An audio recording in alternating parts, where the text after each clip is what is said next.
minasyaitonir rajim. Kita membahas adab dan sopan santunnya salat. Dikatakan oleh Imam Ghazali di kitab Hidayah, "Faida tarakta minat taharah."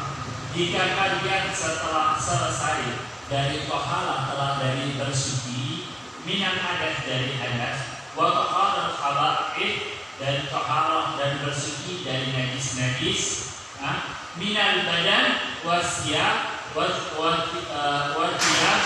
makan, dari suci dari badan dan baju dan makan, dari mensucikan badannya kita dan bajunya kita dan makan tempatnya kita.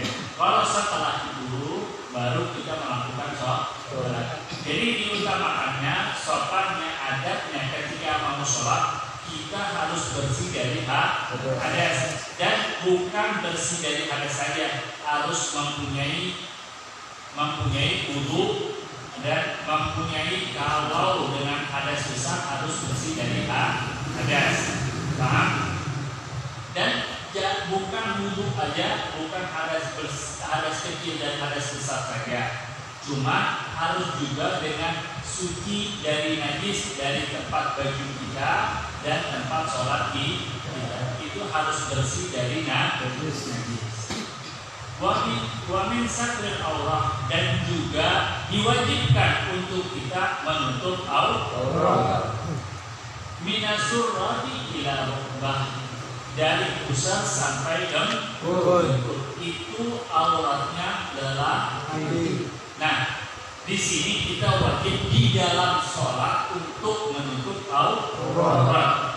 Maka kalau jika kita sholat dalam pakai celana panjang, usahakan belakangnya itu tertutup. Banyak sekarang orang ke sholat tapi belakangnya terbuka, itu aurat. Kalau di bawah pusar itu aurat, maka batalat sholat, batal sholat. Kenapa? Karena terbuka aurat. Hukum yang mulia gimana? Hukum yang mulia dalam sholat itu di depannya ada orang yang pakai celananya kelihatan belakang, bajunya ketat banget, ini nggak sampai kelihatan otot-otot dia mau mainin otot-otot gitu, ini nggak, belakangnya kebuka, itu batal sholatnya. Dan kita yang melihat di belakangnya gimana? Kalau bisa nenggol sebelum sholat, nenggol. Kalau di dalam sholat, jangan diri. Itu auratnya lelaki. Kalau auratnya perempuan di dalam sholat gimana? Jami'ul badaniha illa wajhi wa kaffain. Wajhiha wa kaffain. Semua badannya kecuali telapak tangan dan muka. Itu aurat di dalam sholat. Kalau aurat perempuan di luar sholat, jami'ul badaniha, seluruh badan. Bahkan sautul mar'at haram, suara perempuannya aja haram.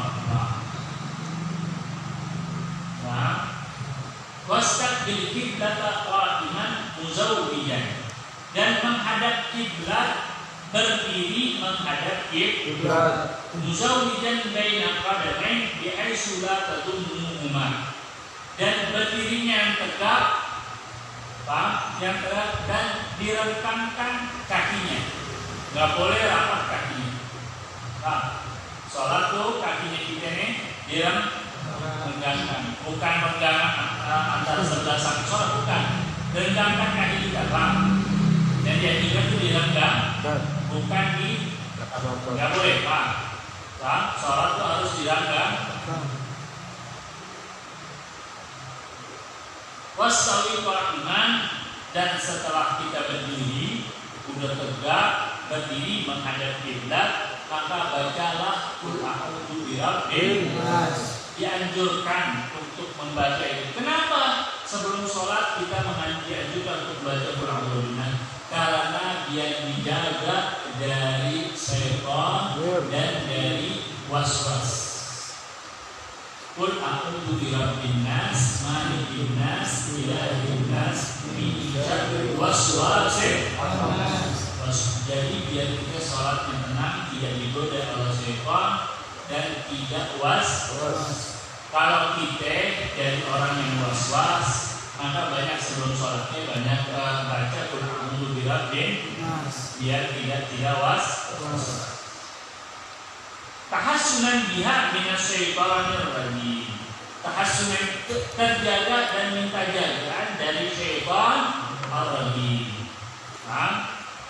Nanti kita banyak baca sebelum sholat baca ya nggak bakal insya Allah kalau sholat sebelum sholat kita baca qul a'udzu binas insya Allah nggak bakal lupa sujud dan rukuknya dan berapa rakaatnya.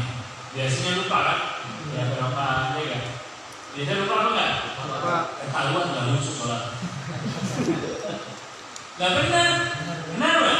Kalau khusus sholatnya nggak bakal lupa. Kalau khusus sholatnya nggak bakal lupa. Benar apa tidak? Nggak mungkin orang saling khususnya lupa itu nggak mungkin. Nggak mungkin. Hah? Itu saling banyak pikirannya, tidak khususnya, maka menjadi lupa. Maka dengan ini kita membaca qul a'udzu binas, minta perlindungan dari Allah Subhanahu wa taala dari syaitan dan dari waswas. Dan juga diwajibkan, dianjurkan kita sholat dalam keadaan khusyuk. Jadi tuan rumah. Iya.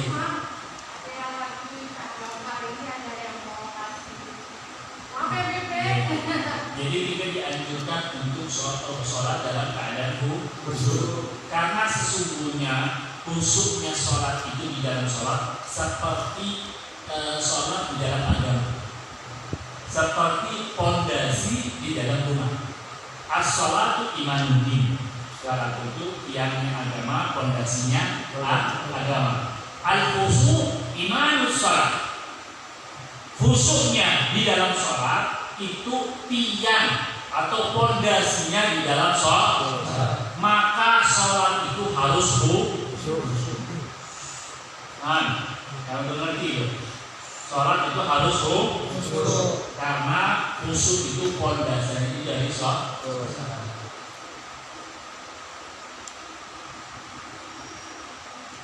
Wahdir qalbaka ma anta fi. Wahdir qalbaka ma anta fi. Hadirkanlah hati kalian dengan di dalam sholat. Mau sholat nih kita hadirin hati kita biar mendatangkan khusyuk. Wa farriqu minal wiswas, dan jauh atau pisahkan atau lepaskanlah dari waswas. Jangan pernah pokoknya waswas itu jangan diturutin. Waswas jangan diturutin. Kalau waswas diturutin akan terus lagi, akan terus gak bakal lepas. Dan bahkan akan lebih parah. Paham? Was-was akan lebih parah. Dan ini dialami banyak orang.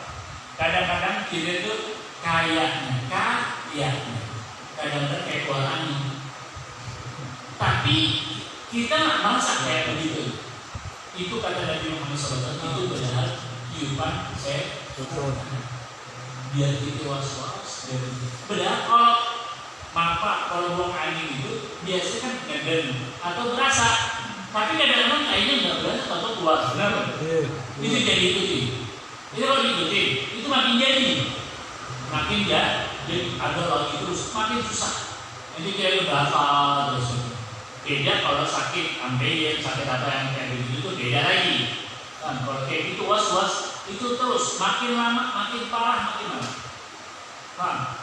Dia bilang kayak orang ada mau uduk gitu, takutan, gitu was-was, mengangkat, oh ini belum pernah was-was begitu. itu terus digoda oleh syaitan. Jadi digoda. Terus sampai ketika takbiratul ihram mau sholat, Allah. Sampai Allah itu panjang banget, melebihi 6 tuan. Itu apa? Biar pas sama niatnya. Gara-gara itu batal sholatnya. Nggak asal masuk sholat. Paham? Jadi jangan bos. Jangan ikutin. Tadi kurang pas. Ayo takbir lagi. Ketika dia takbir, batal sholatnya. Takbir lagi. Takbir itu masuk. Masih ragu lagi. Dia takbir lagi. Dia masih ragu lagi. Dia takbir lagi. Akhirnya nggak sholat. Batal sholat. Karena udah batal dalam takbiratul ihram. Karena dia udah takbir terus takbir lagi, maka batal. Akhirnya kedua itu yang batal diyakini namanya. Padahal batal. Karena sudah masuk dalam sholat. Kalau kita kayak gitu, lakukan sesuatu yang membatalkan sholat. Karena sesuatu membatalkan sholat. Jika misalnya kita lupa niatnya atau mau jamaah atau jangan lupa niatnya terus dibatalin, atau ragu-ragu dengan niatnya, batalin. Ketika takbir mau membatalin itu, lakukan sesuatu hal yang di dalam sholat batal, seperti 3 gerakan. Maka benar-benar batal. Maka dia memulai lagi dengan awal, paham? Dan itu membatalkan sholat dengan sengaja, hukumnya haram. Membatalkan sholat dengan sengaja, hukumnya haram. Tidak boleh. Haram. Paham? Wandur baina yadayya ma taqumu wa ma tunaji wasqi an tunaji maulaka bi qalbin ghafil wa sadril mas'ul bi waswas dunya wal qada'is sakwa. Lihatlah kalian ketika kita mau sholat itu, lihat kalau kita ini mau sholat dan menmunajat kepada Allah Subhanahu wa ta'ala, mau menghadap kepada Allah Subhanahu wa ta'ala. Karena sholat itu munajat, munakasah, perbicaraan antara makhluk dan khaliq, antara manusia dan pencipta. Itu di dalam sholat. Di dalam sholat tidak ada penghalang antara yang khaliq dan makhluk wal khaliq, di antara makhluk dan sang pencipta. Itu munakasah langsung. Maka di dalam sholat itu yang juga kita berdoa, karena langsung itu oleh Allah Subhanahu wa ta'ala. Malulah kalian kepada Allah Subhanahu wa ta'ala. Wasta'anuna ya maula. Malulah kalian kepada Allah Subhanahu wa ta'ala. Hadir menjalankan salat biqalbin ghafil, dengan hati yang lalai, wasadil mas'ud, dengan dada yang dengan diliputi dengan waswas, ad-dunya al-mas'ud biwaswas dunya wal qada'is sahwa, dengan waswas pikiran dunia, dengan pikiran syahwat ketika dalam sholat. Malulah kalian kepada Allah ketika di dalam sholat, menghadap Allah dengan hati yang lalai, dengan hati dan pikiran kepada dunia, dan dengan memikirkan syahwat. Malulah menghadap Allah dalam keadaan ghafil lalai. Tunjukkan dulu malu. Jadi kita kalau kira-kira itu kita punya rasa malu kepada Allah. Kalau benar-benar punya rasa malu kepada Allah, benar-benar orang-orang yang hatinya tertutup dan hatinya sangat gelap, karena tidak bisa mempunyai rasa malu kepada Allah Subhanahu wa ta'ala. Kalau sudah tidak punya rasa malu, maka gampang untuk bermaksiat kepada Allah Subhanahu wa ta'ala. Maka akan terbiasa bermaksiat kepada Allah Subhanahu wa ta'ala. Karena itu tenang dan tidak rasa malu kepada Allah Subhanahu wa Ta'ala. Kalau sudah tidak rasa malu, maka dia tidak akan takut dari azabnya Allah, tidak akan takut dari murkanya Allah Subhanahu wa Ta'ala. Malunya aja kagak ada, apalagi takutnya. Orang yang takut dan orang yang takut kepada Allah pasti ada rasa malu. Dia takut sama Allah. Takut kenapa? Azabnya Allah, siksaannya Allah Subhanahu. Dia takut. Akhirnya dia rasa malu kalau kepada Allah Subhanahu wa Ta'ala dengan sholat yang khusyuk, dia menjauhkan maksiat kepada Allah Subhanahu wa Ta'ala. Benar apa benar? Maka harus dianjurkan kita punya rasa malu kepada Allah Subhanahu wa Ta'ala. Sesungguhnya wala annahu ta'ala mutali'un ala sariratik wa nadirun ila qalbik. Ketahuilah sesungguhnya Allah Subhanahu wa Ta'ala, annahu ta'ala, sesungguhnya Allah Subhanahu wa Ta'ala mutali' ala sariratik, melihat dan mutali' dan mengkoreksi semua apa yang ada di diri kita, dari hal-hal yang khafi, yang tertutup, dari hal-hal yang sama-sama Allah semua mengetahui dan melihat. Wa nadirun ila qalbika, dan melihat kepada hati-hati kalian.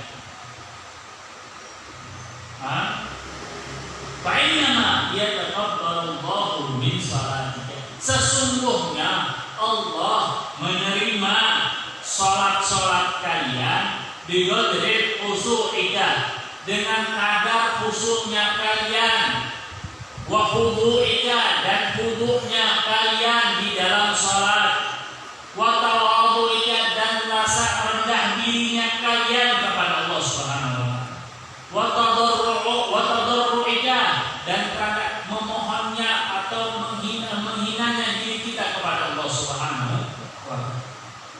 Allah melihat dan menerima salat kita dengan kehusuan kita, dan dari khudu'nya kita, hadirnya pikiran dan otak kita, dan tawadhu'nya dari kerendahan hati kita, wa tadarru'i, yang dari pemohonan dan minta hinanya kita kepada Allah Subhanahu wa Ta'ala. Itu diterimanya salatnya kita di hadapan Allah.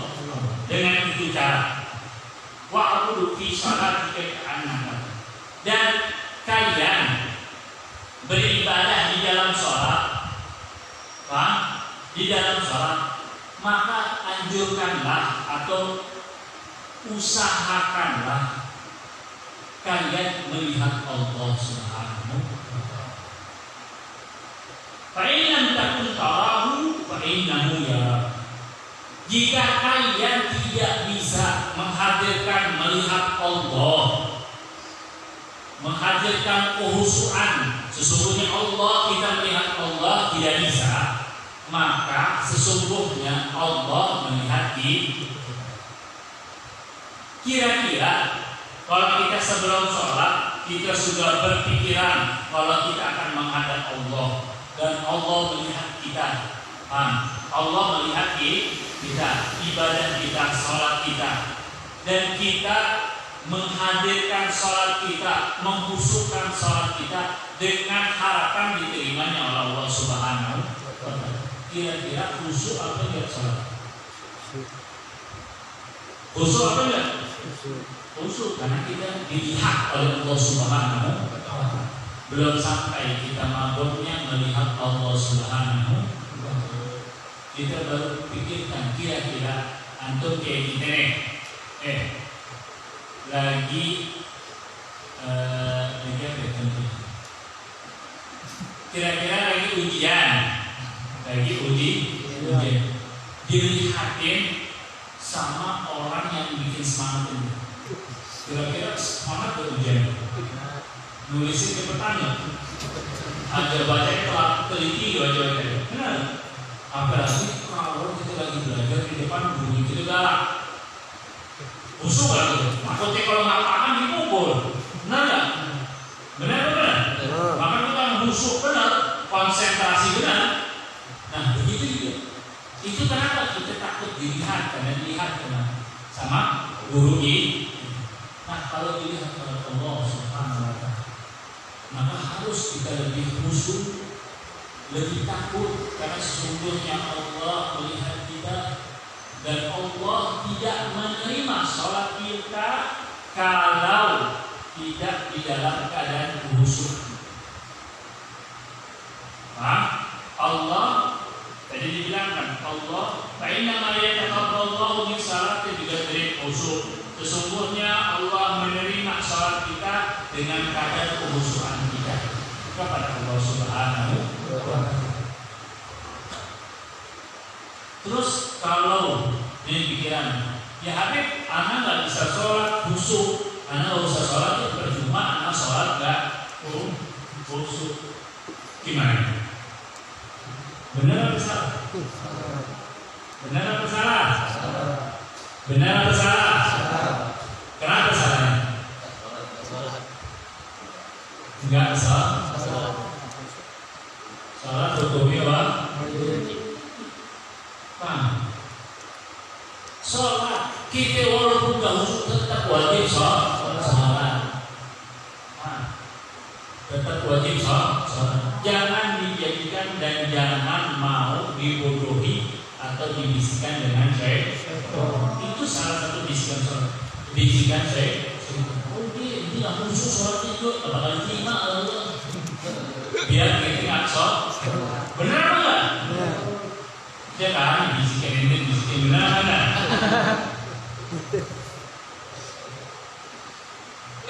Tetap wajib sholat. Ada sebagian orang sono, bukan kamu sih, bukan. Ada kamu sebelah, orang jauh. Yang sholat ini cuma niat, sholatnya cuma niat. Jadi hanya sholat niat. Udah sholat niat itu sholat katanya.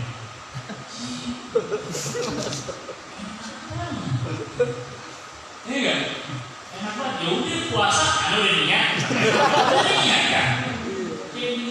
Itu sebagian orang-orang yang kebodohannya kebelingan, bodohnya sangat dijelaskan di dalam Al-Quran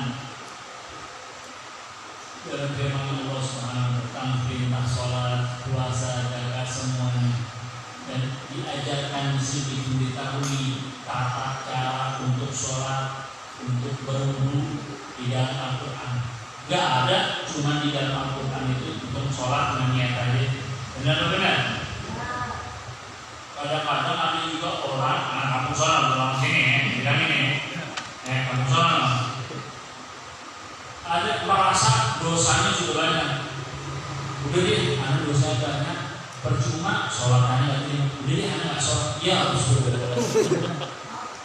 Bukan dia sholat, dia diampuni dosa. Dia diampuni dosa. Maka kita dianjurkan pada ulama, kalau waktu kita yang malas ibadahnya, benar apa enggak? Kita aneh, yang malas ibadahnya, malas selawat kepada nabinya, malas zikirnya aneh. Dianjurkan oleh ulama, jika kita lagi semangat, lakuin sebanyak-banyaknya. Misalnya kita mau istiqomah nih, selawat atau ngaji. Kalau lagi semangat, lakuin sebanyak-banyaknya ngajinya, selawatnya, atau hadirnya. Kenapa? Paling enggak, kalau nanti kita malas,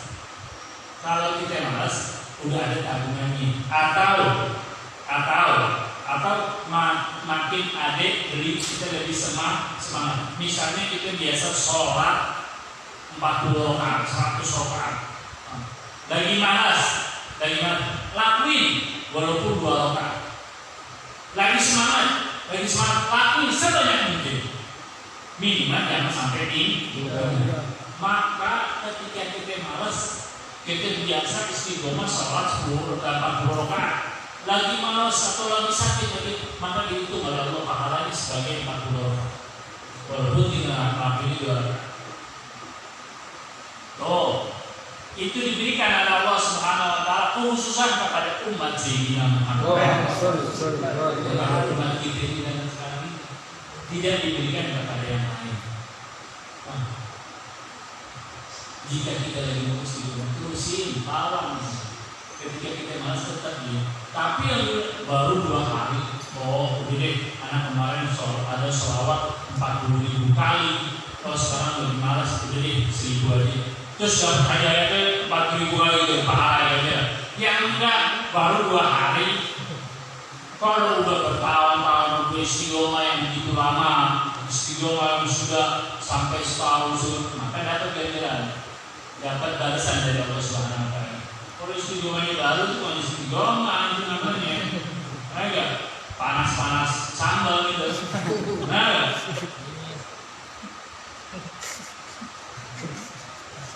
Fa'illam yahdur qalbuka wa la taskun jawaribuka biqusuri ma'rifatika bijalalillahi ta'ala. Jika kalian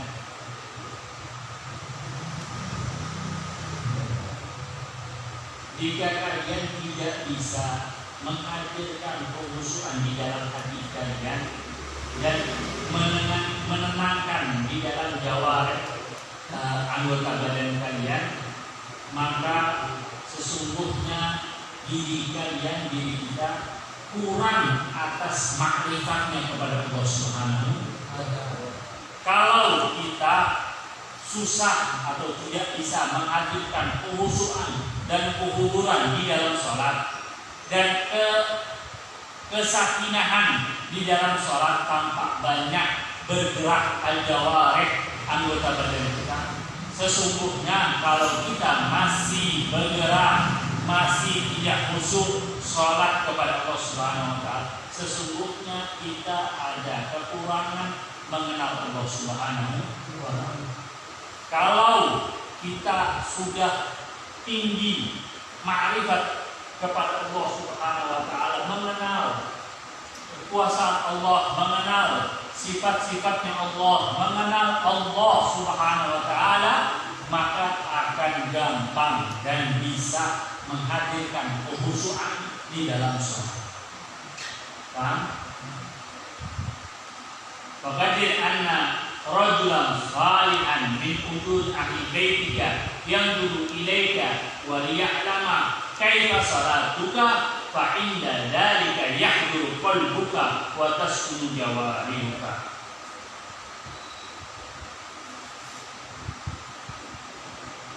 Disuruh belajar nih. Kata Imam Ghazali bilang, jika kalian sholat di rumahnya itu ada orang soleh, ada orang soleh yang melihat kepada kita tidak dari sholat dan akan menilai sholat kita. Kira-kira sholat kita gimana? Hah? Khusyuk apa enggak? Dia banyak bergerak apa enggak? Sakinah apa enggak di dalam sholatnya? Banyak bergerak, benar enggak? Karena akan dinilai dan dilihat oleh orang soleh. Maka kata Imam Ghazali, tanamkan itu di pikiran kalian dan di hati kalian, sesungguhnya Allah Jalla wa Ta'ala telah melihat kalian, akan dinilai oleh Allah Subhanahu wa Ta'ala. Kalau seperti itu ada di otak kita dan di hati kita, kira-kira sholatnya akan khusyuk apa enggak? Akan sakinah apa enggak dalam sholatnya? Nah, itu tanamkan di pikiran kalian, di hati. Maka dari biasanya kalian menanamkan itu, maka dari kebiasaannya itu, maka akan tampak begitu akan hadir kekhusyuan kepada Allah Subhanahu wa Ta'ala. Benar apa enggak ini? Baru dengar ya? Coba dengerin. Ini ilmu, ini kita. Ilmu dan yang diajari kepada keluarga ini. Inti kita aja mendengar kayak gini senang, bahagia, tambah ilmu kayak gini. Maka itu tambahin, Pak. Dikasih ke orang tua, kasih anak kita, kasih semua orang yang kita cintai, ajarin biar mendapatkan kehuduran, kekhusyuan dan diterimanya sholatnya oleh Allah Subhanahu wa Ta'ala. summa yali ila nafsi, maka katanya Imam Ghazali, kembali kepada diri kalian, lihat gimana kekhusyuan kita di dalam sholat kepada Allah Subhanahu wa Ta'ala, dan gimana cara menghadirkan khusyuk dan khudu di dalam sholat. Seperti tadi, kalau diri kita diri kita mau dilihat oleh orang soleh dan dinilai sholatnya, maka kita akan mengkhusyukkan sholat kita dan menghudurkan sholat kita. Wa qul ya nafsu alam tasmi min halika maula. Terus bicarakanlah kepada diri kita sendiri dan kepada hati kita, wahai nafsu kita yang jelek, wahai diri kita, apakah tidak malu kepada Allah Subhanahu wa Ta'ala, menghadap Allah Subhanahu wa Ta'ala dengan keadaan ghaflah, lalai kepada Allah Subhanahu wa Ta'ala? Tanyakan kepada diri kita, kepada isi hati kita, kepada hati kita yang paling kecil yang dalam. Ketika kita menanyakan itu, kita akan sedih dan kita akan merasakan kalau kita jauh dari Allah Subhanahu wa Ta'ala, kalau kita jauh dari khusyuknya dalam sholat kita kepada Allah Subhanahu wa Ta'ala. Benar apa enggak? Nah, tanamkan sebelum sholat, maka tanamkan ini. Idza qudrat tila ala 'abdin dalil min ibadihi 'alaika wa laysa fi yadin durub wa la nafuk fas'ad jawarihuka wa hasanat salatuka summa innaki ta'lamina annahu tari'un 'alayk wa la tahsina li 'azamatihi wa huwa ta'ala 'inda li kulli 'abdin min ibadihi faman ashadda tu'yanaka wa halaka wa jahlaki wa ma'adama adawataki li nafsi, maka terangkanlah di hati-hati kalian,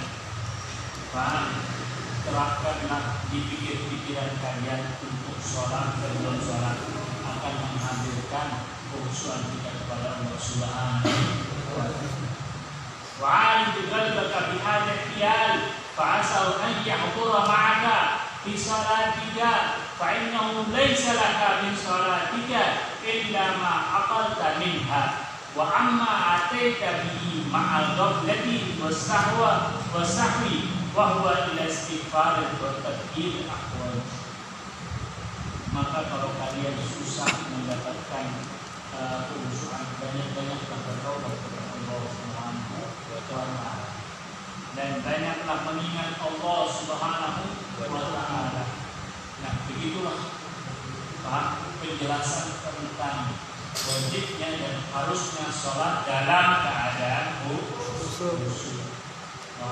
Maka kita hadirkan sholat kita dalam keadaan khusyuk. Maka sebelumnya sholat kita harus khusyuk. Lepasin semua pikiran. Kita akan menghadap Allah Subhanahu wa Ta'ala dan yakinkan kita kalau ini sholat yang terakhir. Belum tahu kita habis sholat ini kita hidup apa enggak, benar enggak? Kira-kira kalau keyakinan kita yakin kepada Allah Subhanahu wa Ta'ala, ini kita keyakinan kalau ini sholat terakhir kita, karena kita nggak tahu di depan 2 menit atau setelah sholat ini kita masih hidup apa enggak. Kira-kira kalau ada pikiran itu kita sholat khusyuk apa enggak? Maka tanamkan dengan cara ini. Al-Imam Ghazali mengatakan itu, mengajarkan itu dengan mengingat mati. Maka sebelum itu kalau kita mengingat mati, mengingat azabnya Allah, mengingatnya azab kuburan, maka kita akan lebih takut kepada Allah dan lebih malu kepada Allah Subhanahu wa Ta'ala. Nah, maka ibadahnya kita akan khusyuk dan benar-benar mengingatkan diri kita kepada Allah. Sesungguhnya diri kita ini hilang, maka akan mendatangkan diri kita kekhusyuan dan ketawaduan, merendahkan diri kita kepada Allah Subhanahu wa Ta'ala. Dengan begitu maka bisa kita sholat dalam keadaan khusyuk. Atau apalagi sebelum mengatakan mengingat mati, Imam Ghazali mengatakan diajarkannya itu suruh mengerti apa doa-doa dan bacaan yang di dalam sholat. Kalau kita tahu bacaan dan doa-doa di dalam sholat, maka akan menghadirkan di dalam hati kita dan pikiran kita. Karena sesungguhnya bacaan dan di dalam sholat itu doa-doa kepada Allah, minta perlindungan kepada Allah.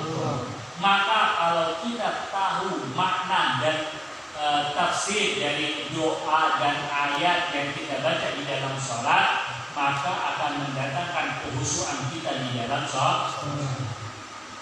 Salah satu begitu, Bang. Coba khusyuk, Allah, Bismillah, baca Fatihah, tahu artinya, maka akan datang kehusuan kepada Allah Subhanahu. Dalam Rabbana walakal hamd rabbil firli warhamni walghfir. Semua doa, tahiyat, semua yang kita tahu artinya dan maknanya, maka akan mendatangkan kehusuan kepada Allah Subhanahu. Maka mulai sekarang kalau kita mau khusyuk, maka pelajari sholat, pelajari apa-apa yang kita baca di dalam sholat artinya. Maka dengan itu kita membacanya dengan khusyuk, membacanya kita membaca dengan menghayati artinya. Jadi sama aja kita berdoa atau meminta kepada Allah Subhanahu. Sampai di sini paham? Wallahu a'lam bishawab. Ya Rabbana tarafna bi annana tarafna wa annana asrafna la asrafna fatub alayna tawba taghfir kulli hurba wasur lana awrati wa amin rahmati wa birri walidina rabbi wa mauludina wal ahli wal ihwani wa syairil hilani wa kulli zi mahabba wa firratin wa sohba wal muslimina ajma amin rabbi asma fadlan wa judan manna la bi'tisabi minna bil mustafa rasuli na'la bi kulli suli salla wa sallam rabbi alaihi adl habbi wa alihi wa sahbihi idana masih suhbi walhamdulillahi fil barri wa tanahi. Semoga kita dilindungi oleh Allah Subhanahu wa taala dan diberikan oleh Allah Subhanahu wa taala kehusuan di dalam salat dan kehadiran hati kita di dalam salat dan kehusuan di dalam setiap beribadah kepada Allah Subhanahu wa taala, dan Allah membersihkan hati kita dan mengampuni dosa-dosa kita dan mengabulkan hajat-hajat kita dan mengangkat segala semua penyakit kita dan penyakit kedua orang tua kita dan penyakit muslimin dan muslimat dan bala di negeri kita dan mengangkat bala di negeri kita dan bala di negara muslimin wal muslimat wal hadiniyah wal dunia salih wa ila qabla jami'in.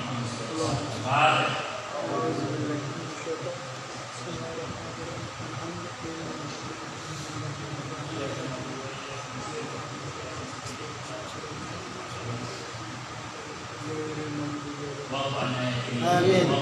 Amin. ربنا آمين. إنك أنت السميع العليم آمين. وتب علينا إنك أنت التواب آمين.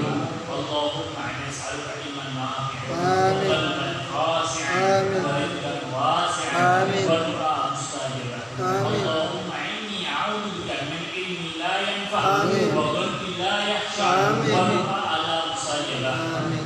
ربنا آتنا في الدنيا حسنة